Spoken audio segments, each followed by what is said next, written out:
Lydia Kincaid, the formidable CEO of Skygate Airlines, walked into a crumbling repair shop with an expensive lawyer at her side. Across the oil-stained floor stood David Greer, the black aviation maintenance engineer her own company had fired in disgrace months earlier. But David showed no surprise at seeing her. He had chosen this land himself, right beside Skygate's ground technical yard, because he understood its value better than anyone alive.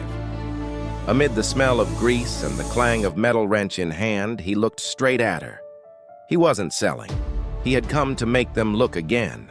The wrench had come to rest against David Greer's palm the way a tool does when it has been held 10,000 times. He set it down on the bench and let the silence of the shop fill the space where the hook had left off, because Lydia Kincaid and her lawyer were still standing there, and he wanted them to understand that he was in no hurry. 3 months. That was how long it had taken to get from the day Skygate walked him out of the hangar to the day he signed the papers on Miller's garage. The months in between had not been kind. There had been a small apartment given up, a school, changed a savings account, emptied one careful withdrawal at a time until the number at the bottom stopped frightening him, only because there was nothing left in it to lose. A man could grieve a career, or he could feed his daughter, and David had learned quickly that he did not have the luxury of doing both at once, so he had done the math instead. He had spent enough years inside Skygate's operation to know how the company thought where it wanted to grow, which strips of ground it eyed the way a hungry man eyes bread. The parcel under Miller's garage sat close enough to the airline's ground technical yard that David had understood its worth the moment he saw the listing. Everyone else in Ashford Falls saw a dying repair shop with a leaking tin roof and equipment gone orange with rust. David saw a piece of leverage that the people who had thrown him away would eventually have to walk up to and knock on. He had not run to the edge of town to hide. He had come to stand where they would be forced to see him rebuild. His daughter did not know any of that. Tessa was 7, and to Tessa the garage was a kingdom of interesting problems. She had claimed a milk crate near the big roll-up door as her office, and most afternoons she sat on it with a workbook balanced on her knees, keeping what she called her records, a spiral notebook in which she drew a star next to every car her father finished, and in her careful, uneven letters wrote whether the owner had smiled. The first real car had come in a week after the sale before Lydia, before any of it. A man named Walt Prewitt had rolled up in a pickup that shuddered at idle and pulled to the right hard enough to fight him at every turn. 2 shops in the county had already told Walt the truck was tired and he should think about trading it in. David had asked him for an afternoon. What Walt watched over the next few hours was not what he expected from a corner garage. David did not simply swap a part and send him off. He measured.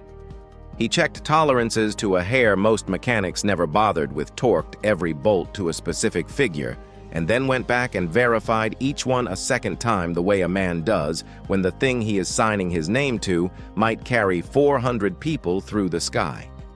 He treated a 15-year-old truck as though a life depended on it because for a decade that had been the only way David Greer knew how to touch a machine. Walt drove it around the block and came back quiet. "Nobody's ever worked on my truck like that," he said finally, one hand flat on the hood, as if he were reassuring an animal. "Feels tighter than the day I bought it." David had wiped his hands and said only that he was glad. But something had settled in his chest that afternoon. The airline had taken his license and his title and his good name, and he had assumed that in taking those things they had taken the whole of what he was. Standing in that shop watching Walt drive off smiling, he understood they had only taken the paperwork. The precision was still his. The discipline of the hangar had followed him down to the ground, and here among ordinary cars and ordinary people, it made him better than good. It made him rare. That was the shop Lydia Kincaid had walked into. She let the lawyer talk first, which was its own kind of message. The man in the pressed suit explained in the smooth cadence of someone who had delivered the same speech in a dozen other doorways that Skygate intended to expand the ground technical yard and lengthen an approach corridor, and that the company was prepared to purchase this parcel outright. The figure he named was generous. It was more than the shop was worth on paper, more than David had paid enough to walk away clean and start over somewhere that did not smell of another man's rust. David listened the way he listened to an engine waiting for the note underneath the note. Lydia herself said little at first, and David studied her while the lawyer filled the air. He had expected an underling. Airlines the size of Skygate did not send their chief executive to knock on the door of a repair shop at the edge of a county nobody flew into. That she had come herself told him the parcel mattered more than the lawyer's easy tone suggested, or that something else had pulled her here. He was right about the second part, though. He could not have known it yet. When the acquisition file had crossed her desk and she had seen the name of the new owner printed at the top, David Greer, the name had caught on something in her memory like a sleeve on a nail. She had signed a termination months earlier.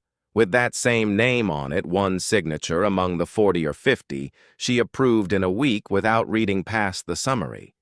It should have meant nothing.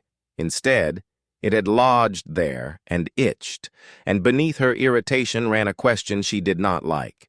Why would a man Skygate had discarded turn around and spend his last dollar to buy the one piece of ground the company needed? Most people ran from the thing that hurt them.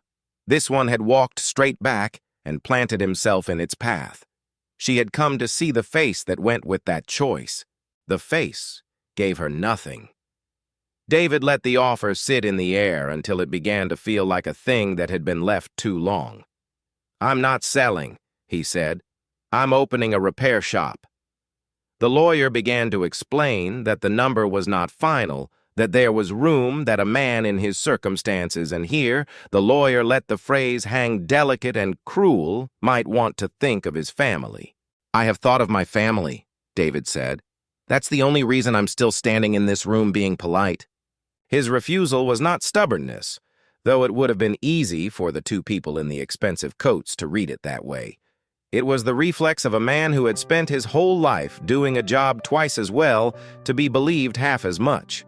The engineering license had been his proof, the document that said his hands and his judgment could be trusted with other people's lives, and when it had been stripped from him on the strength of a lie, the wrench in this ruined shop became the only language he had left to tell the world, and to tell his daughter that her father was still the man she believed him to be. He could not sell that. There was no figure on any check that covered it.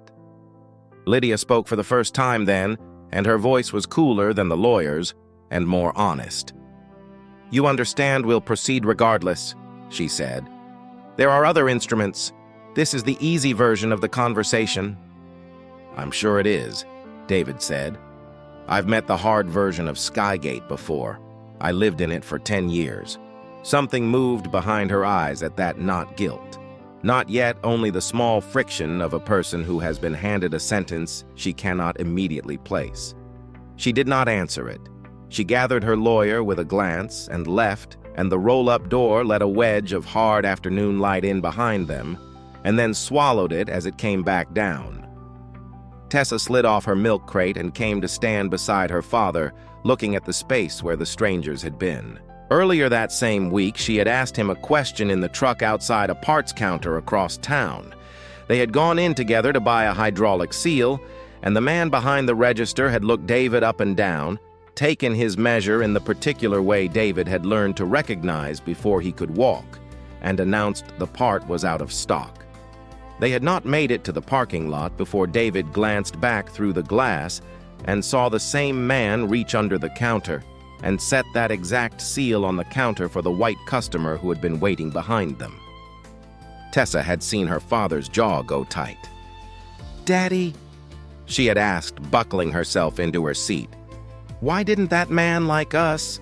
There were 100 answers to that question, and David had turned every one of them over in the second before he spoke and discarded all the ones that would put something heavy and permanent into a 7-year-old's chest.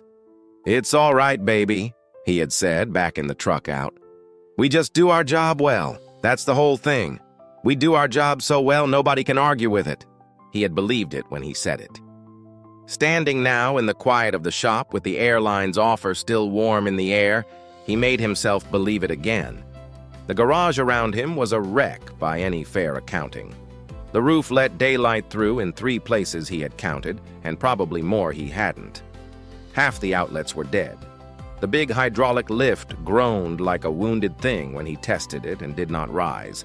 He had bought a building full of problems with money he no longer had in a town that had no reason yet to trust him next door to a company that wanted him gone. And he had done it on purpose. Some doors close, not so a man will keep knocking on them, but so he will finally understand that the place he truly belongs has to be built by his own hands, even when the only ground he can afford to build it on is broken. That night, after Tessa was asleep on a cot in the little office and the shop had gone dark and cold, David sat on an overturned bucket with a work light burning and looked at the dead lift and did not let himself feel the size of what he had taken on. He picked up his wrench instead. There was a fitting he could clean while he thought. A man could always find one honest thing to do with his hands, and honest work done in the dark was how David Greer had always found his way back to himself. The lift did not surrender easily. David spent the better part of 2 weeks under it, chasing a slow bleed in the hydraulic ram that dropped at ½ an inch every hour until the whole thing sat useless on its stops. He rebuilt the seals with parts he had to pay cash for, drained and refilled the reservoir, bled the lines twice, and when it finally rose clean and held, he stood beneath it with his hands on his hips and something close to a smile on his face.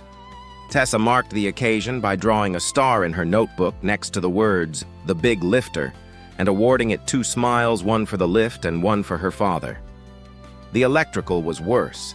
The 3-phase panel that fed the compressor and the welder was a museum of bad decisions, spliced and re-spliced by 40 years of men who had all been in a hurry. It browned out under load and once threw a spark that made David jump back and kill the main. He rewired what he could reach and learned to run the heavy equipment one machine at a time, the way a man learns to live inside a limp. The machines he could fix. The reputation was the thing he could not get his wrench on. He drove 40 minutes to a parts distributor in the next county, a wholesaler he had bought from for years back when he wore a Skygate badge, and the man behind the desk called him by his first name and then in the next breath told him the account terms had changed. No consignment, no net 30, cash in front every order, no exceptions. David asked evenly whether that was policy or personal, and the man had the decency to look at the counter instead of at him when he answered. "There's talk about you, David," he said, "on the maintenance boards, about the freighter program, the delays, the sign-offs that didn't hold. I'm not saying I believe it. I'm saying I've got a business and your name's got a smell on it right now, and I can't be the one holding paper when it comes down. The freighter program."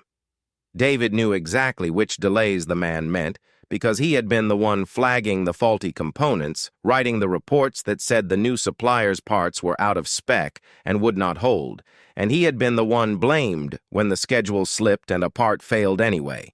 The story that reached the boards had him careless. The truth had him careful and ignored. But a truth with no documents behind it is just a man's word, and a man's word David had learned long ago was weighed on a different scale depending on whose mouth it came out of. He paid cash. He drove home with the seals on the seat beside him and Tessa's booster in the back, and did not turn the radio on because he did not trust what his own face was doing, and he did not want her to catch it in the mirror. She was there for most of it, that was the thing. She was there in a way that both broke him and held him together. She did her homework on an upturned toolbox while he worked sounding out words over the hiss of the compressor. She learned the names of tools and brought them to him before he asked and got them right often enough that he started letting her hand him things on the small jobs the way his own father never had with him. She kept her records faithfully. Every car that left the shop got its star and its verdict, and slowly the notebook filled because the cars kept coming one at a time by word of mouth. Walt Prewitt telling a neighbor, and the neighbor telling a cousin, a quiet current of ordinary people who did not read maintenance boards and only knew that the new man at Miller's old place fixed a thing, so it stayed fixed. It was in the second week of chasing the electrical that David found the notebook that was not his daughter's. He had pulled the workbench away from the wall to get at a dead outlet, and behind it, wedged in the gap where it had slipped years before, was a canvas-bound logbook furred with dust. The old man's Miller's. Page after page of a dead mechanic's small, careful hand-torque figures and part numbers, and the odd note to himself, the private language of a man who had spent his life under other people's engines. David sat on the floor with his back against the bench, and rated by the work light, and near the end, on a page by itself, Miller had written something that was not about any machine at all. "Fixing things isn't about the machine," the old man had written. "It's about fixing the trust of the person who handed it to you. Some roots go down deeper into the ground than any number a man can write on a check." David read it twice. Then he closed the book and sat with it in his lap for a long time while the shop ticked and cooled around him, and when he stood up, something in him had hardened into a decision. The town's trade fair was 6 weeks out a Saturday every autumn, when Ashford Falls filled its main street with booths, and the whole county came through. David had heard it mentioned a dozen times since he arrived, always in the tone people use for the one day that matters. He decided the shop would open that day. Not a soft start, not a slow trickle. A door thrown wide on the one afternoon the whole county was watching, with every machine in the place working, and the old cars along the back wall, the ones Miller had left half restored, running again under their own power. He would not blink first. If Skygate wanted to wait him out, they would have to watch him bloom instead. Lydia came back twice in those weeks. She told herself it was diligence that a parcel this sensitive warranted her own eyes, and there was enough truth in it to hold. What she did not say aloud was that the man under the lift had gotten into her the way a splinter does small and impossible to leave alone. She was there standing near the roll-up door in shoes that had never been meant for a concrete floor on the afternoon the tire rack came down. It happened the way these things always do, faster than sense. A commercial truck tire, one of the big ones David had wrestled onto the top of the rack, had been sitting wrong, and the rack itself was one of the things he had not yet gotten to. Tessa had wandered too near it, notebook in hand, and the whole top shelf let go at once. David was across the shop with his hands inside an engine and no time to cross the distance. He saw it and could not reach it. Lydia reached it. She did not think later she would not be able to reconstruct the decision, because there had been no decision, only her body moving before her mind had voted, and she got a fistful of the back of Tessa's shirt and hauled the child sideways and out, and the tire came down across the edge of the rack and caught the meat of Lydia's palm as it fell, opening a long, deep line from the base of her thumb to her wrist. The noise brought David the last 10 feet at a dead run. Tessa was on the floor, unhurt, wide-eyed, already reaching for the woman who had pulled her clear. Lydia sat back against a workbench with her hand cradled in her lap, and blood coming through her fingers, looking at the wound with the detached surprise of someone who has never in her adult life been physically hurt by anything.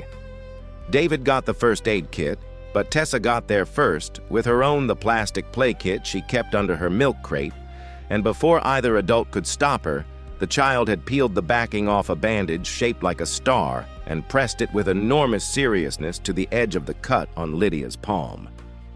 "There," Tessa said. "That's the strongest one. It's a star." The star bandage was far too small for the wound and did nothing at all, and it undid something in Lydia that no argument could have reached.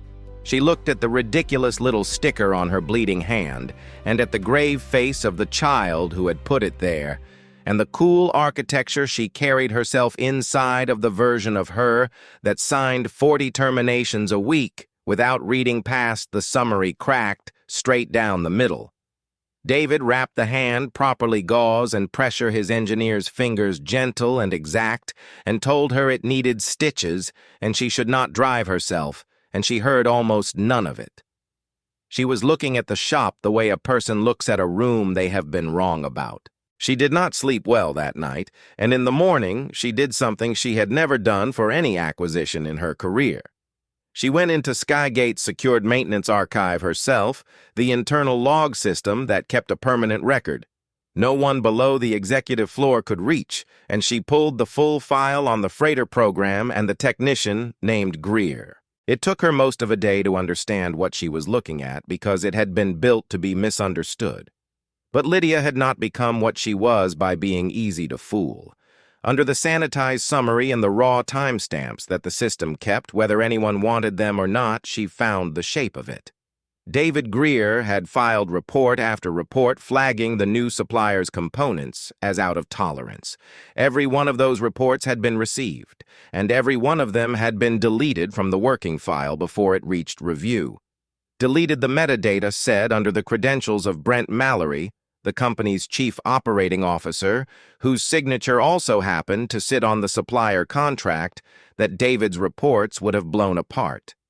David had not been careless. David had been right and inconvenient and buried for it.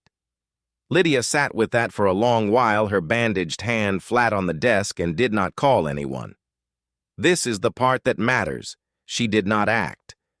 Knowing the truth and being willing to pay for it are two different rooms, and Lydia was still standing in the doorway between them, a woman with a very great deal to lose, looking at a fire she had not started, and deciding for now only to watch it.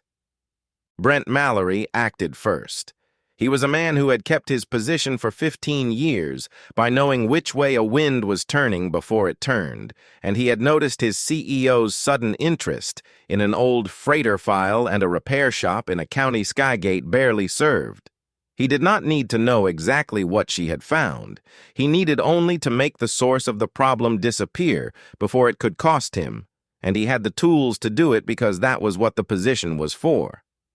It came down on David all at once, the way Brent's kind of power always does not in a fair fight, but in a phone call made from a room with good carpet. On a Tuesday, the county sent a notice suspending the garage's operating permit, citing an anonymous complaint about environmental safety, some unfounded story about improper solvent disposal that would take months, and a lawyer David could not afford to disprove. The next morning, the bank called the note on his personal line of credit, the one he had leaned on to buy parts, and gave him 30 days that everyone involved knew he did not have. By the day after, the shop that had been stubbornly coming to life was a building he was no longer legally allowed to run mortgage to a bank that wanted its money just days before the one day he had staked everything on. Lydia came to the shop when she heard. She told herself she came to warn him, though a warning after the fact is only a confession wearing a coat. She found him standing in the middle of the floor among the tires and the tools he had cleaned back to dignity, and when he turned and saw who it was, the careful evenness he had held on to since the day she first walked in finally gave out. "You signed it," he said. His voice was not loud. That was the worst of it. "You signed my termination. I looked it up too, Ms. Kincaid. Your name's on the bottom of the page that ended 10 years of my life. My daughter changed schools. We gave up our home. We drove out to the edge of the map to start over from nothing, and I did it. I actually did it. I built something out of a wreck with my own 2 hands." He looked around at the shop, at the star-marked notebook on the milk crate, at the cars along the back wall. "And now you people want to take this too. This little corner. That's what you drove all the way out here to watch me lose." Looking at David standing motionless among those tires and dust-covered tools, a person understands something that no courtroom ever fully says out loud. The most frightening thing is not losing money. It is the discovery that no matter how decently a man lives, someone in a glass office can grind him to powder with a single phone call and never once have to see his face while it happens. His silence in that moment was not surrender. It was the long breath of a man who still wanted to believe in something and had simply run out of the strength to keep believing it alone. Lydia did not defend herself. There was no defense, and to her small credit, she knew it. She stood in the doorway of the shop and the doorway of her own choice, holding both, and said nothing, because the only true thing she could have said was one she was not yet brave enough to say. Tessa watched all of it from her milk crate, quieter than a 7-year-old should know how to be. When Lydia had gone and the shop was dark and her father was sitting on the overturned bucket with his elbows on his knees and his hands hanging useless between them, the child climbed down and came and stood in front of him and put her small hand on the back of his neck, the way he did to her when she woke from a bad dream. "We still have 3 stars from this week," she said, as if she were reminding him of a fortune. "I wrote them down. They're in the book." David pulled her in against his chest and held her there in the dark and did not let her feel him shake. A cut in the skin closes over in a few days on its own. But trust, once it has been betrayed, needs to be mended with something larger than an apology, and sometimes the one who begins to mend it is not the person who caused the wound at all, but a child with a bandage shaped like a star insisting it is the strongest one in the box. 3 days before the trade fair, the shop was a building. David Greer was forbidden to open mortgaged to a bank that wanted its money, and he had not slept a full night since the notice came. He sat at the little desk in the office with Miller's logbook and his own papers spread in front of him and made himself think the way he had been trained to think, because thinking was the one tool no phone call could take away. Tessa found him there before dawn, blanket around her shoulders, and asked the question he had been dreading more than the bank and the county put together. "Daddy," she said, climbing into his lap the way she had when she was smaller, "is our shop going to be ready to fix everybody's cars?" He held her and looked over her head at the papers, and for the first time in days, something in him refused to lie down. Because there was a thing he knew that Brent Mallory had forgotten, and it was the same thing that had made David good at his job for 10 years, he understood how the system actually kept its records. Brent had deleted the reports from the working file. David had guessed that much, and Lydia had confirmed the shape of it without meaning to the day she went quiet in his shop. But David had spent a decade inside Skygate's maintenance architecture, and he knew what most executives never bothered to learn. Every report filed through the technical log generated an independent archive copy the moment it was submitted, stamped and stored on a separate system the operations floor could not reach, and more to the point, could not edit. Brent could scrub the working file clean. He could not touch the archive. He had probably never known it was there. And David had something else. In the last frantic weeks before they walked him out, when he had felt the ground shifting and had not understood why he had done what careful men do, he had emailed copies of 3 of his component failure reports to his own personal account and to Ray Delgado, the shift lead he had trusted most, a man 2 years from his pension, who had shaken David's hand on his last day and said low that they both knew this was wrong. David had the copies, time-stamped, unaltered, sitting in an inbox he had been too heartsick to open in 3 months. He called Ray at 6 in the morning with his daughter still warm against his chest and told him everything, the buried reports, the archive Brent had never known about, and what he meant to do with it, take the whole of it straight to Skygate's board over Brent's head and force them to look. He asked Ray whether he would stand behind the documents if it came to that. Ray listened for a long moment and then said, "I kept mine too, David. Printed them. If you're taking this to the board, then I'll make sure it lands, and I'll swear to every page being genuine. You've been swinging at shadows for 3 months. Point me at the wall you want it on."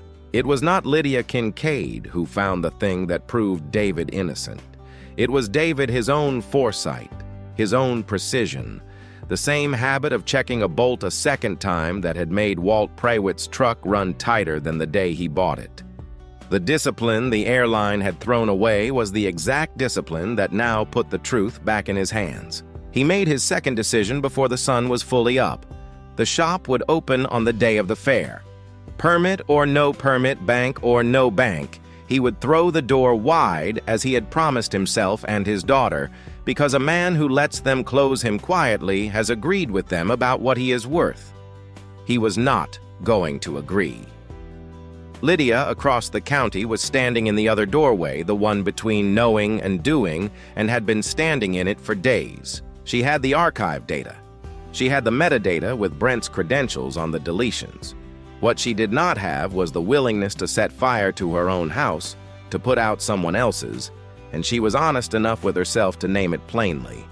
If she moved on Brent, she would be admitting that her company had destroyed a man, that her own signature sat on the end of it, that the expansion she had championed had been built on a buried lie. There would be a board to answer to lawyers, a stock price, a reckoning she would not be able to control once she let it out of her hands. Then she got a call from a man named Ray Delgado, whom she had never met a shift lead on the freighter program. He told her plainly that David Greer intended to bring the buried reports before the board within the day, that he himself held printed originals and would swear to their authenticity, and that he had reached her directly because a matter this size ought to arrive on the CEO's desk before it arrived as a surprise. He was doing this, he said, because David Greer had been the best engineer he ever worked beside and had been destroyed for telling the truth. It was the word he used for what he would do, swear to it in front of the board on the record, that moved her finally. Not because it gave her more proof than she already had, but because it told her that David was not waiting to be rescued. He was already up off the floor and swinging, gathering his own evidence with or without her permit or no permit. A man that unwilling to lie down made her own hesitation look like exactly what it was. She did not act because she was good. She acted because he shamed the good in her back to its feet. Lydia convened the board on an emergency footing that same day, and she did not soften it. She put the archive records on the screen and the timestamps beside them and walked 12 very quiet people through the anatomy of what Brent Mallory had done. The reports received the reports deleted under his credentials. The supplier contract his signature protected, the technician blamed and discarded to keep it all buried. Brent said what men like Brent say, that it was a misreading, that the metadata was unreliable, that Greer had been a known malcontent. It did not hold because for the first time the documents were in a room he could not reach into. But she did not solve it all in a day because the world does not work that way, and the story would have been a lie if it did. What she got before the sun went down was the beginning. The board voted to suspend Brent Mallory pending a formal investigation and to refer the matter to outside counsel. The firing, the criminal referral, the press statement that would eventually restore David Greer's name across the same maintenance boards that had smeared it, all of that would grind forward in the slow machinery of lawyers and regulators over the weeks and months to come.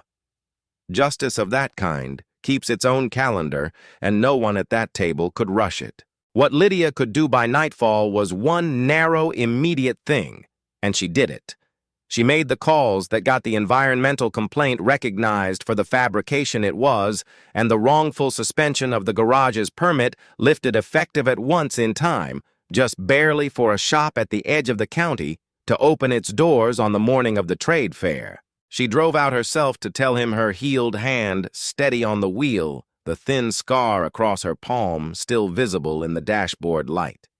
She found David loading the last of the restored car's batteries, and she told him what the board had done and what it had not yet done, drawing the honest line between them that his name would be cleared, but not tomorrow, and not all at once.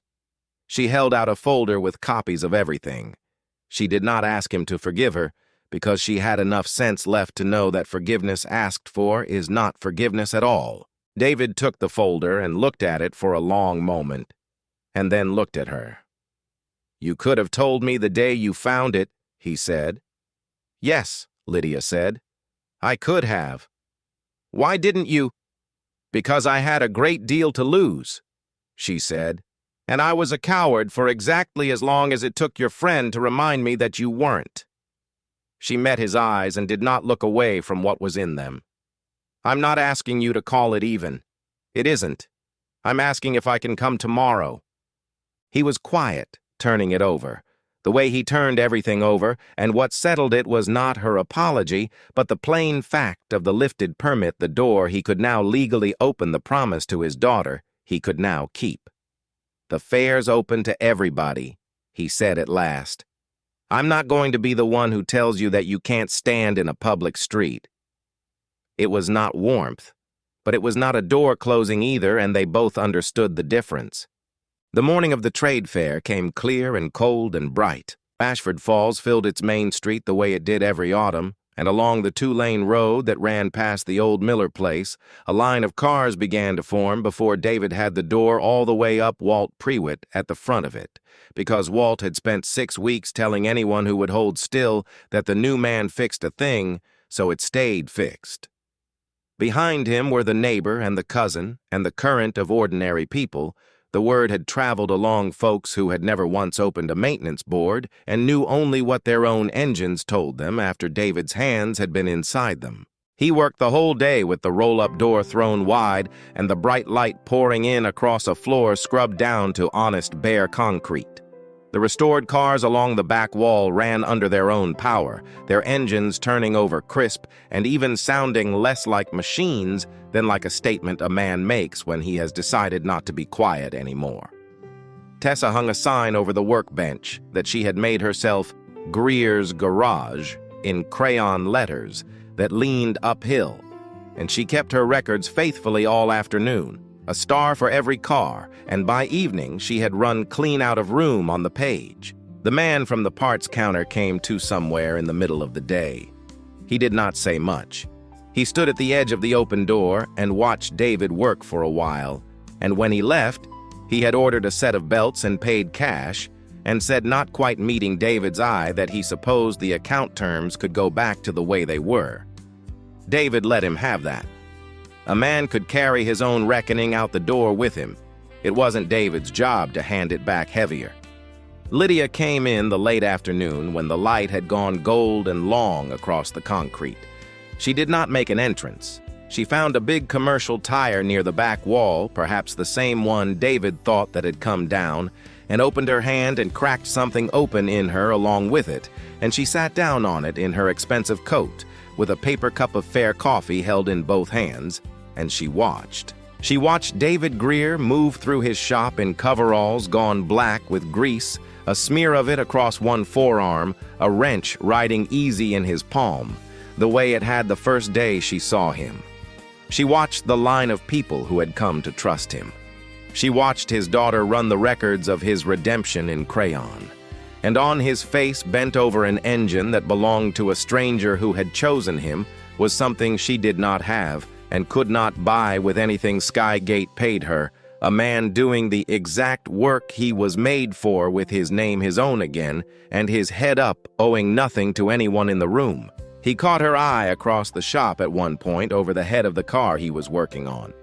Neither of them crossed to the other.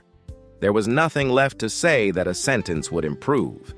He gave her a single nod, the kind one working man gives another, across a distance, an acknowledgement, and not yet a friendship. A door left open, a crack, rather than thrown wide. She lifted the paper cup an inch in answer. It was enough. Some debts are too large to be settled with words, and the honest thing between two people who both know it is simply to sit in the same room and let the truth be true. The dignity of a person is not measured by the seat they are given in the first-class cabin of someone else's airplane. It is measured by the way they rebuild their own life with their own hands out of the rusted and broken machinery left on the ground, and by whether when the work is done they can stand up straight in it. Justice tends to arrive later than we would like it to. The permit was back, but Brent Mallory had not yet answered for what he did, and would not for months, and the reports that would clear David's name across the whole industry were still crawling through the slow hands of lawyers. None of that had come in time to make the day easy. All of it would come in its own season. But the real reward after a storm was never watching another man fall. It was this being able to stand on your own 2 feet, doing work you love, holding your head up in front of the people who chose to believe in you, and the one small person who never stopped. Tessa closed her notebook when the last car pulled away and the light was nearly gone, and she came and leaned against her father's leg and looked up at him. "We ran out of stars," she said. "I'm going to need a new book." "We'll get you a new book," David told her, and put his hand on her head and stood there in the doorway of the thing he had built, looking out at the road, where the taillights were turning for home. If this story moved something in you, consider subscribing to the channel for more stories about ordinary people who find the strength to stand back up.